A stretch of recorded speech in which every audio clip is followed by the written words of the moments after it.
Alright, so I'm down to 3 more boxes of ball python eggs in my incubator, and one of them is hatching. And this time, this is kind of an interesting project. I actually took my albino pied male, which is a double recessive, and I bred it to a lesser clown female. So the clown is also recessive. So in this one, I'm actually hoping for a lesser triple het, which would be an albino pied clown. I'm actually hoping for, well, I guess it doesn't really matter if it's a male or female. I definitely want to hold one of those back. I actually got a few other triple hets that I produced a couple years ago, maybe on the edge of breeding this year. I think I might hold on to them for 1 more year to kind of get them up to size before I breed them. But keep in mind, if you actually take 2 triple hets, then you breed them together, you could possibly get clowns, you'd get pieds, you'd get albinos, you'll get albino pieds, you'll get albino clowns, clown pieds, you'll actually get albino pied clowns too if you actually hit the kind of the crown jewel, all 3 recessive genes.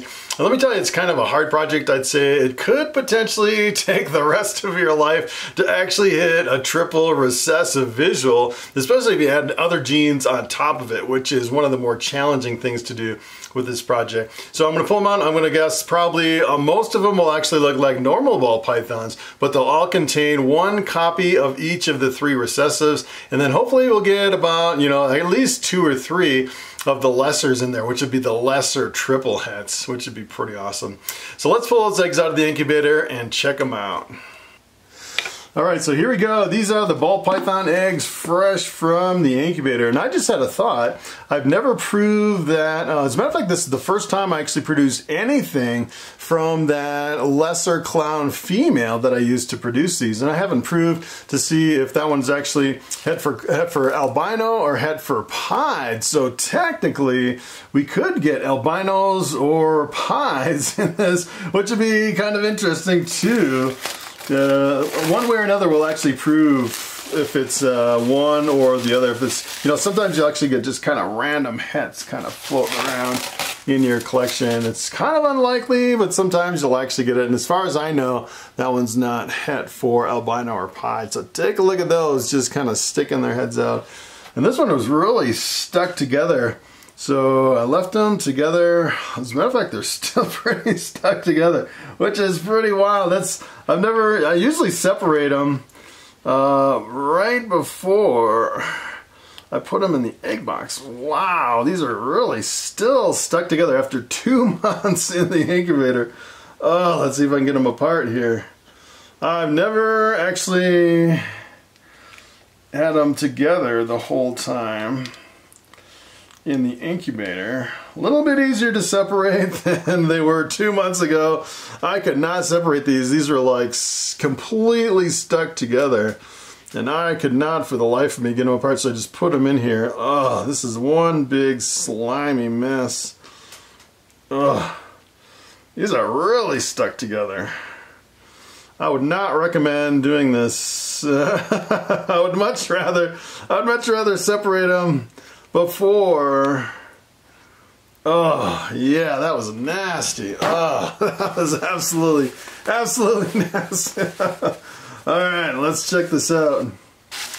Alright, so what I'm going to do is we'll just start cutting eggs. So half of them should be lessers, half should be normal. All of them should be triple hets. Albino pied clown triple hets, which is kind of interesting. So I'm just going to grab one. Look at how long these eggs are. Super long. I think it's the longest ball python eggs that I've ever seen. Super long and skinny, which is kind of crazy. So let's take a look at this. I want to zoom in for you a little bit. And we'll cut this one open. I got my huge scissors with the dull tips. I like the dull tips so I don't poke any snakes. Wow, take a look at that. That's really interesting. Oh wow, that's that's kind of interesting right there. It's definitely interesting. It looks like it's more than a lesser in there. It looks like it's lesser and something else. Maybe it's the triple het influence. Almost looks like a soul sucker.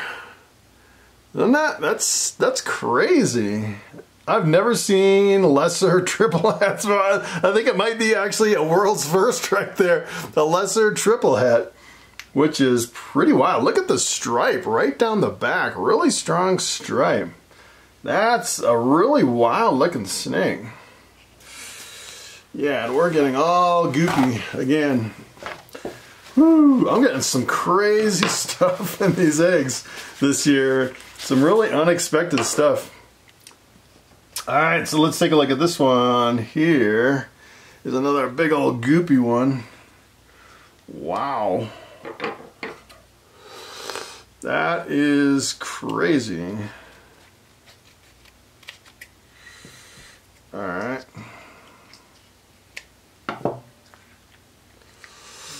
Wow, this one looks more like, kind of like a typical lesser. But it still has a really strong stripe right down the back. The other one just seems so different on the side. So take a look at this. These look completely different. One versus the other. It looks like even the color is slightly different on this other one. Like there's something else in there. Wow. That's kind of crazy. Alright, so let's take a look at another one. Wow, two lessers. Lesser triple hats. I'm assuming there's nothing else in these. That's just the kind of the crazy influence of the triple hat here. Let's see if I can keep it in the camera. Another lesser triple hat. Take a look at that. What are the odds? What are the odds that I get 3 in a row? You know, the odds are like 50-50. They should, some of them should be like normal looking triple hats. Look at how chunky that snake is. Really super fat. But look at the, usually you don't have the kind of the weird patterns on the side like that. Kind of like the jagged kind of around the patterns. You usually don't get that. Usually that was another unusual one. I'd say usually what you get is more like this one where you have like kind of floating alien heads like that, or this is kind of your typical lesser. I think there's something else going on with some of these snakes. Wow, this is really messy. Alright, yeah, we're getting goopy. Hands deep in the slime today. Alright, so 3 more to go. That's really unexpected on those snakes. Wow. Oh, this is a really messy job here. Alright, so let's take a look at this one. Not open at all. Hopefully we have a viable snake in this one here. Yeah. So this kind of makes me nervous because I've had I'd say maybe 3 or 4 this year that were like this, that just kind of died, kind of partially developed and died in the egg. This one looks good though. This one looks real good. Looks viable. It's not all nasty and stinky. It looks like another lesser. What are the odds? 4 lessers. Oh. This one looks like kind of the typical lesser, maybe a little bit lighter, but it doesn't have that really crazy jagged pattern that we saw in those other 2, which is pretty wild. Alright, so take a look at this one. This is kind of like a boob egg that kind of has this weird hard part on the egg, and these seem like they always hatch, these boob eggs, which is pretty wild. See if I can keep it in the camera here. Alright, let's see what we get in this one. Oh. What? Ooh. That's weird. Weird. So, let's see. Well, I can't tell what's going on with this one. This one looks like I can't tell if this one's alive or not. Ugh.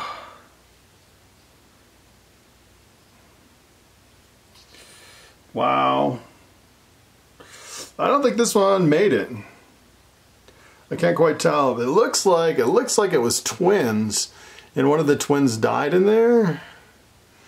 It's really nasty, but it had enough egg tooth to cut through, so sometimes they can kind of trick you where they're not moving hardly at all. You kind of poke them and they don't move. But I don't know if I have hope for that guy. But that's another lesser, which is crazy. You got 5 lessers out of 6 eggs. What are the odds of that? That's unbelievable that you get that many lessers. I think that was a lesser. I think so. That one's hard to tell. I think that was a lesser. Yeah.